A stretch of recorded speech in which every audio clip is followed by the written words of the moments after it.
حضرت بلال آئے جناب عمر سے ملنے، کیسر و کسرا بھی آئے تو عمر خاطر میں نہ لائے، پر بلال حبشی دروازے پہ داخل ہوئے تو فاروق اعظم نے کرسی چھوڑ دی، ہاتھ باندھ کے کونے میں کھڑے ہو گئے، کالا رنگ ہے، نام بھی لکھنا نہیں جانتے۔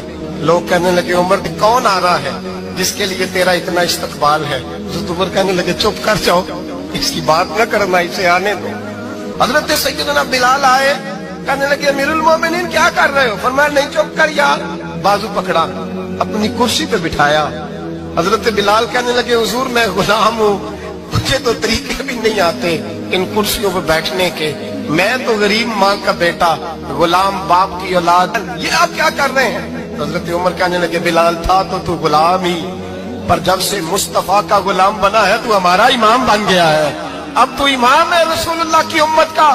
فرمایا وہ مجھے دن یاد ہے جب مکہ فتح ہوا تھا، بت ٹوٹ گئے تھے، بڑے بڑے سردار تھے، اور میرے نبی نے فرمایا بلال سے کہو کعبے کی چھت پہ چڑھ کے اذان دے، تو لوگوں نے کہا حضور یہ سارے جل گئے ہیں، کسی اور کی ڈیوٹی لگا دے۔ حضور نے فرمایا چپ کرو، بدر میں مار کھا کے اذان پڑے تو بلال، احد میں پتھر برسے اذان پڑے تو بلال، تپتے صحراؤں میں پڑے تو بلال، ہر جگہ مار کھائے تو بلال، اور آج اگر اللہ نے عزت دی ہے تو میں لوگوں کو دیکھ کے بلال کو عزت نہ دوں؟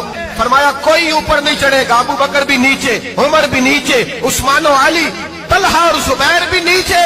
آج یہ حبشی غلام کعبے کی چھت پہ چڑھے گا اور میں دنیا کو بتاؤں گا کہ اصل عزت اسی کے پاس ہوتی ہے جو رسول اللہ کا غلام ہو۔